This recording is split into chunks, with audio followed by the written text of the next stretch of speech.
Hello student. Now today I will explain 11th chapter Ancient Education System of India for grade 8 from It So Happened textbook. In the previous lecture I have explained you what is the education system of India and what is the sources of education and the ancient education system in India, way of life. I have explained this part. Now the second part is, now first it is a given about the some points here. In part first you have read about the ancient education system in ashrams, gurukuls and the way of life in them. It means ki in the ancient education system of India developed the holistic development of the student, not only uh, inner potential, it is a survive the of the life. And the second point, this system continued to flourish during the time of the Buddha and the subsequent periods. It means it's a time to relate it about the Buddha, and after that the some great educator developed the Indian education system. Now let's see the second part what is given. Second part क्या देता है उसको देखते हैं हम. Many monasteries, vihars were set up for monks and nuns to meditate, debate, and discuss with the learned for their quest for knowledge during this period. तो अब हो क्या रहा था, बहुत सारे आश्रम्स विहार जो थे वो जो मॉन्क्स एंड नन्स थे, मतलब जो भिक्षु और भिक्षुड़ियाँ थी रिलेटेड टू द बुद्धा धर्म, बुद्धा रिलीजन, वो उनके लिए बनाए जाने लगे. वो वहाँ पे मेडिटेट करते थे, मतलब ध्यान करते थे. डिबेट मतलब एक दूसरे से वार्तालाप करते थे किसी that is the positive way. And जो भी चीज़ें उन्होंने सीखा हुआ था उस पर वो डिबेट भी करते थे. Around this viharas other educational centre of higher learning developed. इन विहारों के अलावा, मतलब ये जो मोनेस्ट्रीज होते थे, जो साधु संत जहाँ पे रुकते थे, उसके अलावा कुछ बड़े लर्निंग सेंटर भी डेवलप हुए which attracted students from China, Korea, Tibet, Burma, Ceylon, Java, Nepal and other distant countries. तो कुछ ऐसी जगह भी डेवलप हुए जो बहुत बड़ा लर्निंग सेंटर बना, और वहाँ से क्या हुआ, अलग अलग देशों से वहाँ स्टूडेंट आते थे, जैसे चाइना हो गया, कोरिया हो गया, तिब्बत हो गया, Burma, Ceylon, Java, Nepal and other distant countries, दूर के देश से स्टूडेंट्स आने लगे. मतलब इंडिया कह सकते हैं कि एजुकेशन का हब बनने लगा था. विहार्स एंड यूनिवर्सिटीज़. द जातका टेल्स रिलेटेड टू द बौद्ध रिलीजन अकाउंट्स गिवन बाय जुआन जेंग एंड फर्स्ट या आई क्विंग चाइनीज़ स्कॉलर्स. ये चाइनीज़ स्कॉलर्स थे, मतलब चाइना से आए थे यहाँ पर student. As well as other sources tell us that kings and societies took active interest in promoting education. ये दो सोर्स जो हैं ये हमें बताते हैं कि जो यहाँ के किंग राजा होते थे और जो सोसाइटी होती थी वो यहाँ के एजुकेशन को बढ़ाने के लिए बहुत ज़्यादा अपना इंटरेस्ट दिखाते थे. As a result, many famous educational centers came into existence. इसका रिज़ल्ट क्या हुआ, इसका फल क्या मिला कि बहुत अच्छे अच्छे हम एजुकेशन सेंटर यहाँ पे डेवलप होने लगे थे. Among the most notable universities that evolved during this period were situated at Taxila, Nalanda, Vallabhi, Vikramashila, Odantapuri and Jagaddala. तो ये जो सेंटर बने यहाँ पे बड़े बड़े यूनिवर्सिटीज़ डेवलप होने लगे. क्यों? क्योंकि वर्ल्ड से अब स्टूडेंट हमारे पास पढ़ने के लिए इंडिया में आने लगे थे. These universities developed in a connection with the viharas. ये जो यूनिवर्सिटीज़ थी, ये जो विहार जो थे उनसे कनेक्ट होकर डेवलप होते थे. Those at Banaras, Navadvip and Kanchi developed in connection with temples. और जो बनारस, नवादीप और कांची जो थे, वो जो एजुकेशन के सेंटर डेवलप हुए वो टेम्पल से रिलेट होते थे, टेम्पल से इनका कहीं ना कहीं कनेक्शन रहता था. And became centre of community life in the places where they were situated.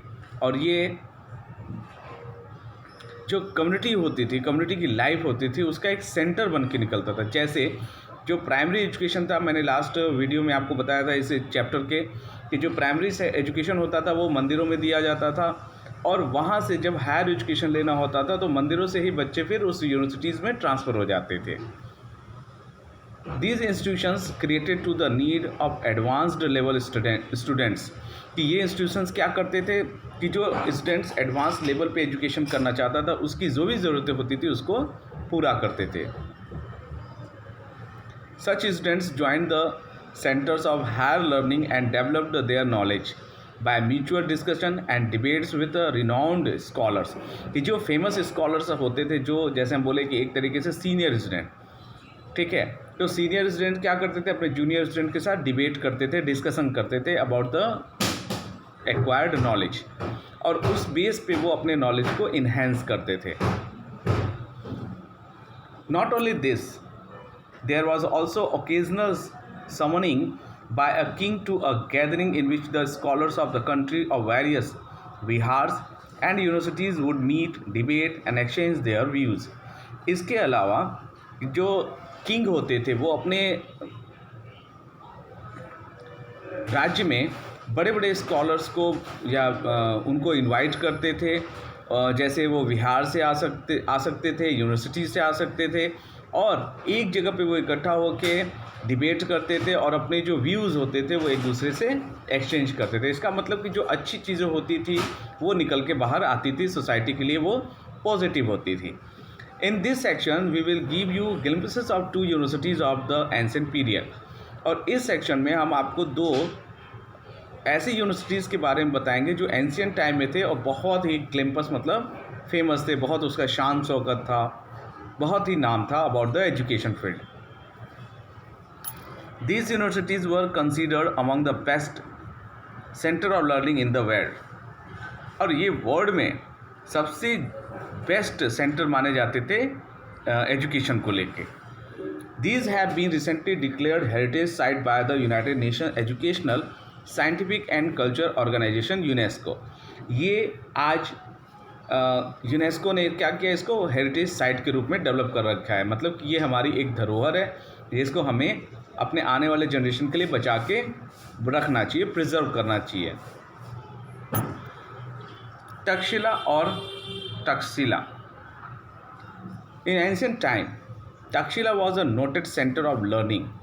प्राचीन भारत में अगर हम बात करें तो तक्षशिला एक बहुत ही फेमस लर्निंग सेंटर था, including religious teaching of Buddhism for several centuries, और इसमें जो बुद्धा से रिलेटेड जो भी उनके थॉट्स होते थे, जो भी उनका धर्म पे जो ज्ञान होता था उसको हम यहाँ पर सिखाया जाता था, स्टूडेंट को बताया जाता था कि बुद्धा ने सोसाइटी को क्या दिया है। It continue to attract student from around the world, और ये विश्व के दूसरे देशों से भी स्टूडेंट्स को क्या करता था, अट्रैक्ट करता था, यहाँ उनको पढ़ने का एक मौका देता था। Until its destruction in the 5th century CE, जब तक ये 5th सेंचुरी में ये टूट नहीं गया, तब तक ये क्या करता था, वर्ल्ड के जितने भी स्टूडेंट्स होते थे वो यहाँ आते थे और बुद्धा से रिलेटेड जो भी उनके धर्म से रिलेटेड जो नॉलेज होता था उसको एक्वायर करते थे। It was known for its higher education and curriculum compressed the study of ancient scriptures, law, medicine, astronomy, military science and the 18 शिल्पास और आर्ट्स। इसमें क्या क्या पढ़ाए जाते थे, जैसे हम देख रहे हैं कि यहाँ जो एजुकेशन होता था वो एक प्रॉपर वे में चलता था, जो एंशिएंट जो हमारी पौराणिक कथाएं वो किताब थी, बुक्स थी, उसको पढ़ाए जाते थे, लॉज पढ़ाए जाते थे, मेडिसिन का नॉलेज दिया जाता था, एस्ट्रोनॉमी सिखाया जाता था, मिलिट्री साइंस सिखाई जाती थी, और जो शिल्पास या आर्ट्स जो होते थे वो भी सिखाए जाते थे। Takshashila became famous as a place of learning due to its teachers expertise कि जो टीचर्स होते थे वो इतने एक्सपर्ट्स होते थे, तो जब वो पढ़ाते थे तो स्टूडेंट जो पढ़ता था, जो उसका नॉलेज होता था वो सोसाइटी में एकदम फेमस हो जाता था। तो इससे क्या होता था कि जो सेंटर तक्षशिला हमारा एजुकेशन का सेंटर था वो भी बहुत फेमस हो गया था। Among its noted peoples were the legendary Indian grammarian Panini, तो इसी में से एक बहुत ही फेमस स्टूडेंट बने थे जो इंडियन ग्रामर को इंडियन ग्रामर उन्होंने लिखा, जिसका नाम था पनानी या पिनानी। He was an expert in a language and grammar and authored one of the greatest work on a grammar called Ashtadhyayi. Ashtadhyayi के जो राइटर हैं वो पिनानी है, और इनकी ये जो बुक थी ये ग्रामर, लैंग्वेज एंड ग्रामर पे एकदम बेस्ट बुक थी, इन्होंने लिखा हुआ था। Jivaka, one of the most renowned physician in ancient India. Jivaka जो थे वो एंशिएंट इंडिया के बहुत ही बेस्ट फिजिशियन माने जाते थे, मतलब एक तरीके से मेडिसिन प्रोवाइड करते थे। And Chanakya, also known as a Kautilya, और चाणक्य भी ये थे जिनको हम कौटिल्य के नाम से भी जानते हैं। अ skilled exponent of stretch craft, both studied here. और ये जो चाणक्य थे ये भी बहुत ही बेस्ट अपने फील्ड में थे, और इनकी जो एजुकेशन हुई थी वो तक्षशिला में ही हुई थी। Students came to Takshila from Kashi, Koshla, Magadha and also from other countries. In spite of the long and arduous journey they had to undertake. अब जो स्टूडेंट्स होते थे वो अलग अलग जगहों से आते थे, जैसे काशी से आते थे, कोसला से आते थे, मगध से आते थे, और ऑल्सो फ्रॉम अदर कंट्रीज़, मतलब दूसरे देशों से भी आते थे। यहाँ तक कि वो बहुत दूर दूर की जर्नी करते थे, बहुत ही प्रॉब्लमेटिक जर्नी होती थी, फिर भी वो उसको करके यहाँ तक आते थे और एडमिशन लेते थे। Now here that is given the picture of the Takshila. Takshila was an ancient Indian city. Takshashila एक प्राचीन भारत का एक सिटी था, which is now in a north western Pakistan, जो आज के नॉर्थन वेस्टर्न पाकिस्तान में सिचुएटेड है। It is an important archaeological site and the UNESCO declared it to be a World Heritage Site in 1980. ये आज के समय में बेस्ट आर्कियोलॉजिकल साइट है, मतलब पुरातात्विक जगह है, और जिसको यूनेस्को ने वर्ल्ड हेरिटेज साइट 1980 में डिक्लेयर कर दिया था। इसका मतलब कि इसको संभाल के रखना, इसको बचा के रखना गवर्नमेंट की जिम्मेदारी हो जाती है। It's a fame rested on the universities were Chanakya is said to have composed his Arthashastra, कि इसका जो फेम है, जो नेम है, वो यूनिवर्सिटी के रूप में है, और यहाँ पे ही चाणक्य ने अपना जो बुक अर्थशास्त्र है उसको कंपोज किया था या लिखा था। उसमें मेंशन भी किया है इन्होंने अपने बुक में। Archaeologist Alexander Cunningham discovered its ruins in the mid 19th century. और जो आर्कियोलॉजिस्ट थे, पुरातात्विक जो वैज्ञानिक थे, अलेक्जेंडर कनिंगम, उन्होंने इसको 19th सेंचुरी में जो इसके पार्ट्स जो रूइन हो गए, जो टूट गए थे, उसको इन्होंने 19th सेंचुरी में डिस्कवर किया था, खोजा था। Role of the teachers.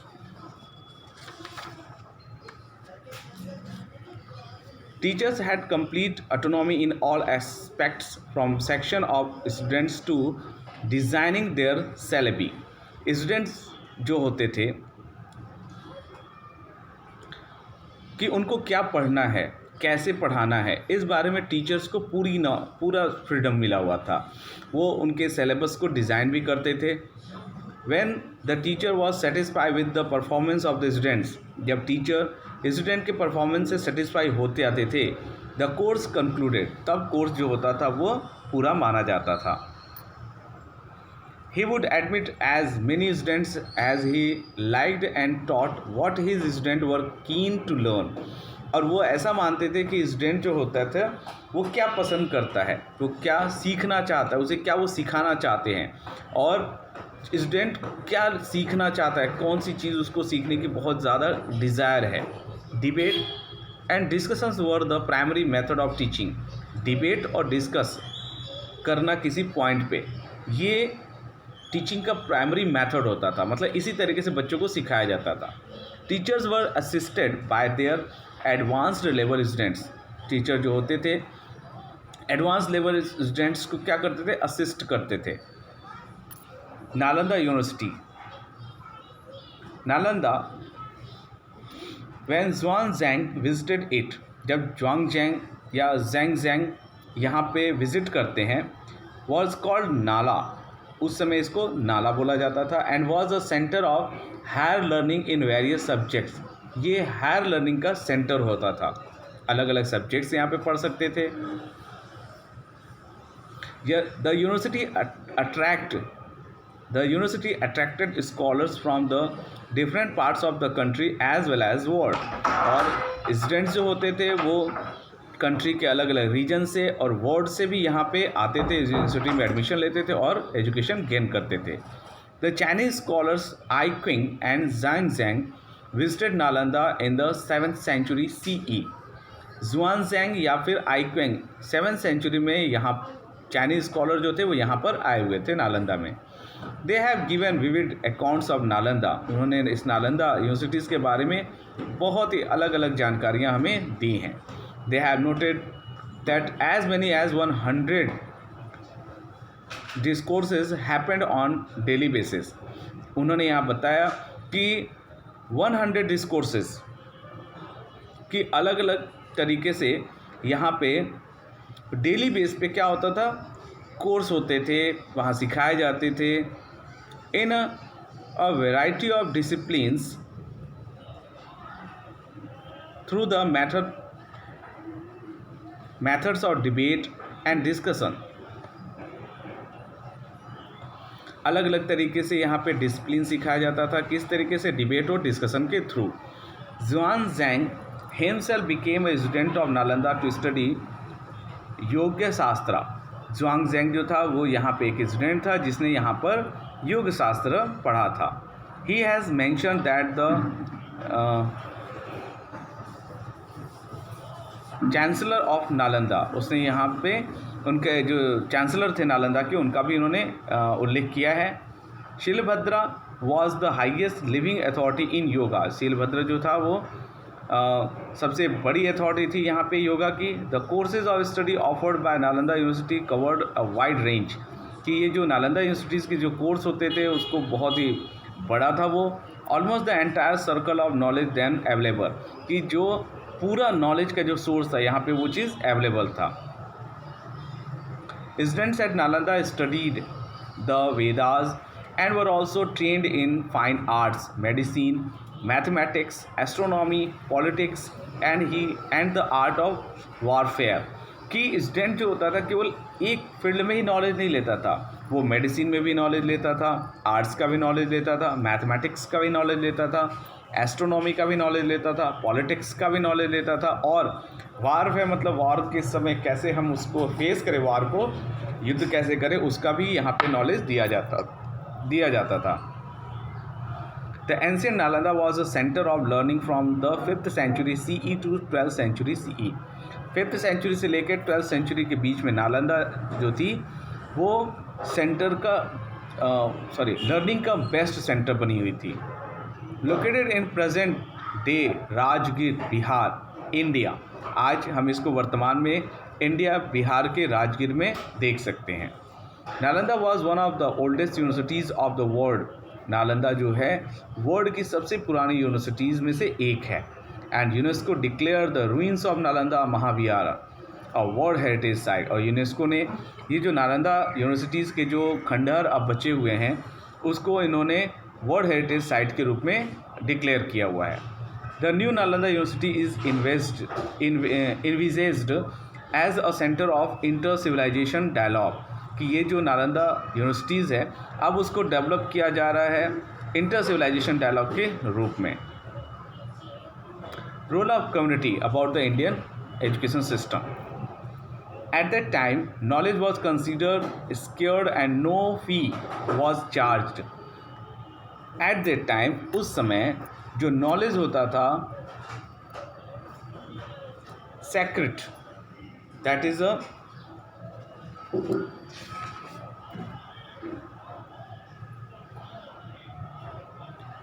जैसे हम बोलते कि ज्ञान देना, ठीक है, उस तरीके से यहाँ पे नॉलेज को नॉलेज दिया जाता था। And no fee was charge, कोई भी फीस उस पर नहीं ली जाती थी। Contribution towards education were considered the highest form of donation. जो नॉलेज होती थी या एजुकेशन होती थी उसको ऐसा सोचा जाता था कि ये डोनेशन के रूप में है और इसमें बहुत एजुकेशन में लोग क्या करते थे, कंट्रीब्यूट करते थे। All members of the society के सभी member contributed in some form of or other. इस तरीके के जो एजुकेशन के सेंटर होते थे उनको डोनेशन या हेल्प करते थे। Financial support came from rich merchants, कि जो बड़े बड़े बिजनेसमैन होते थे वो इसको फिनेंशियल सपोर्ट करते थे।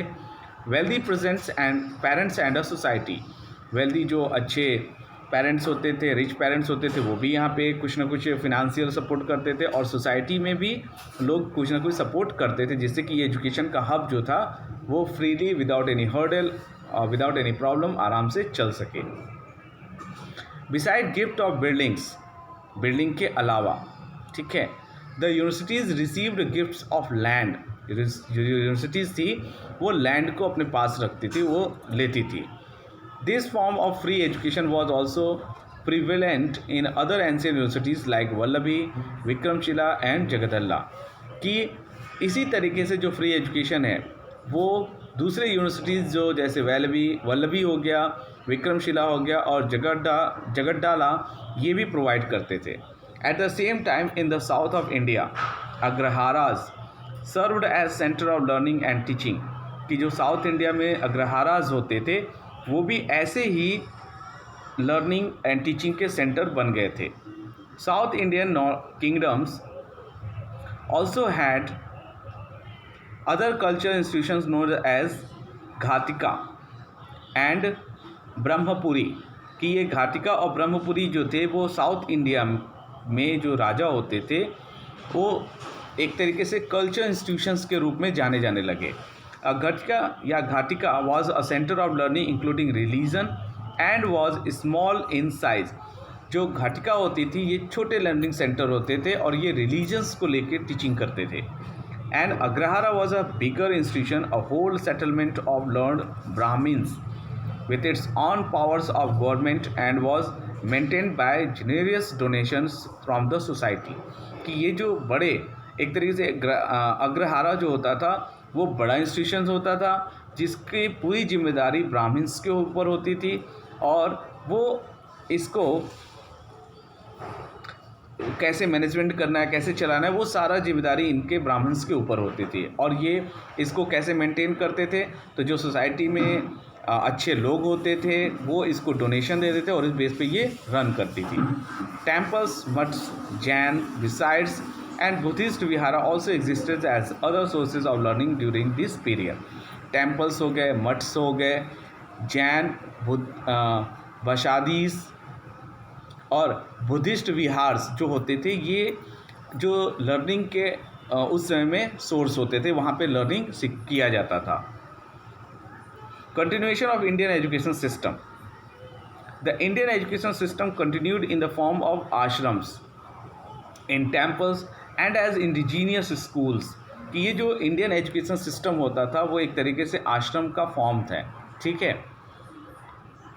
इन टेम्पल्स में भी सिखाया जाता था एंड इंडिजीनियस स्कूल जो अलग अलग उसके सेपरेट स्कूल भी बने थे वहाँ भी सिखाया जाता था।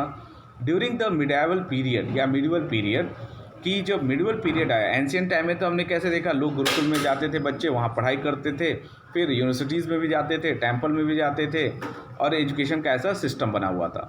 मिडिवल पीरियड में मकतबाज एंड मदरसाज, क्योंकि मुस्लिम अटैकर इंडिया में आ चुके थे, वो एजुकेशन यहाँ पे अपना चलाना चाहते थे, became part of the education system. अब इंडियन एजुकेशन सिस्टम में मकतबाज एंड मदरसाज ये दोनों शामिल हो गए। During the pre colonial period, मतलब कि अंग्रेज़ों के आने से पहले indigenous education flourished in India, कि सेपरेट एजुकेशन सिस्टम जो था वो इंडिया में बहुत तेज़ी से फैला। This was an extension of the formal system that had taken roots earlier, कि ये फॉर्मल एजुकेशन सिस्टम जो डेवलप हो रहा था उसका ये तरीके से रूट था। This system was mostly religious and spiritual form of education, ये जो सिस्टम था वो रिलीजियस और स्पिरिचुअल फॉर्म था एजुकेशन का। Tols in Bengal, pathshalas in western India, chatushpadis in Bihar and similar school existed in other parts of India. इस तरीके से हम देख रहे हैं कि जो आश्रम्स थे अब वो स्कूल के रूप में कन्वर्ट हो गए और उनका अलग अलग नाम हो गया अलग अलग क्षेत्रों में। जैसे बंगाल में टोल्स बोला गया, वेस्टर्न इंडिया में पाठशालाज बोला गया और बिहार में से चतुष्पादीय बोला गया और इंडिया के दूसरे पार्ट में भी ऐसे ही स्कूल्स डेवलप होने लगे थे। Local resources via donation supported education, जो लोकल रिसोर्स की अगर हम बात करें, स्कूल कैसे चलाया जाता था, तो डोनेशन मिलता था उसे और उसी बेस पे एजुकेशन चलता था। References in text and memories inform that villagers also supported education in southern India, कि जो टेक्स्ट हैं या जो मेमोरीज़ हैं वो ऐसा बताते हैं कि विलेजर्स जो थे वो एजुकेशन चलाने में बहुत हेल्प करते थे और ये साउथ इंडिया में ज़्यादा होता था। एज वी अंडरस्टैंड, जैसा हमने समझा, the ancient education system of India focused on the holistic development of the students, कि जो हमारा एंशिएंट एजुकेशन सिस्टम था वो किसी भी स्टूडेंट के होलिस्टिक मतलब ऑल डेवलपमेंट के बारे में बात करता था, केवल उसके both inner and outer self. तो अगर हम एक स्टूडेंट की बात करें तो उसके इनर डेवलपमेंट की बात नहीं हो रही है, उसके आउटर मतलब वो फिजिकल कितना स्ट्रांग है, मेंटली कितना स्ट्रांग है, इसके बारे में भी उसको एजुकेशन दिया जाता था, उसको बैटल के लिए प्रिपेयर किया जाता था, उसका नॉलेज दिया जाता था, उसको मेडिटेशन ध्यान ये भी सिखाया जाता था, दस प्रिपेयरिंग देम फॉर लाइफ, और ये एक तरीके से जीवन के लिए उसको सिखाया जाता था कि वो कैसे अपने लाइफ को चलाए, सर्वाइव करे। एजुकेशन वॉज फ्री, एजुकेशन जो था वो फ्री था, एंड नॉट सेंट्रलाइज्ड, कोई कहीं भी उसका एक केंद्र नहीं था, हर जगह एजुकेशन दिया जाता था, चाहे मंदिर हो, चाहे मठास हो, विहार्स हो, यूनिवर्सिटीज़ हो, बस एजुकेशन का फॉर्म बदल जाता था। Its foundation were laid in the rich culture traditions, और यही हमारा रिच जो कल्चर ट्रेडिशंस है उसका फाउंडेशन होता था। ठीक है, so student, this is your chapter 11। I hope you understand. Please like my channel, subscribe my account. I hope you understand. Thank you.